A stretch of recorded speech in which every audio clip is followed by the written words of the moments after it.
Hey there, Autoharp lovers, fans of Stalking the Wild Autoharp. I'm Hal Weeks. This week, once again, bet you didn't know, bet you don't care.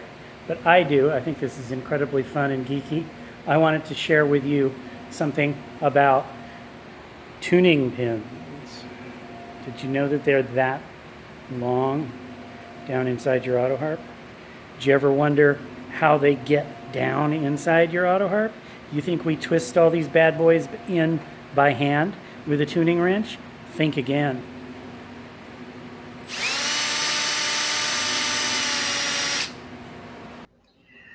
I have learned to lay my voice over certain film clips because there's too much noise going on in the shop when I film them. Each pin has to be driven in a certain number of blows to get it to the level of our jig. The reason that we have to have it at that level is so that when we twist it further down in, it will be at the correct height for stringing.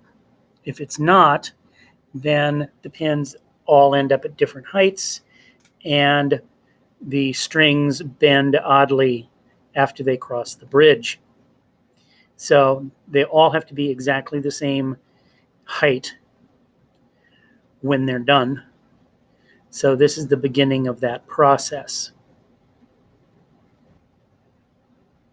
So after the pins are hammered down in through the top, then we put 7 turns on each pin with an electric drill. And here's the part that I bet you didn't know. When we put them in, they get hot, and they stay hot for quite a long time, which is kind of interesting because the friction as they go in builds up, and it takes a long time for them to cool because the only way for the heat to get out is through the pin itself. So by the time we're done putting in the pins, the first ones are still hot. Just the right number of turns, in this case 7, brings them to the right height so that your pins are at the right height, your strings are at the right height when they go on.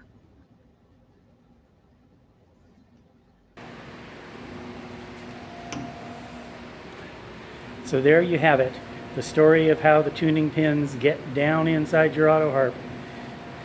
This isn't a very long one, but it shows you a little bit more geeky information that you never knew you didn't want to know. You never didn't know that you wanted to. I'm Hal Weeks. We'll be seeing you next week. Bye-bye.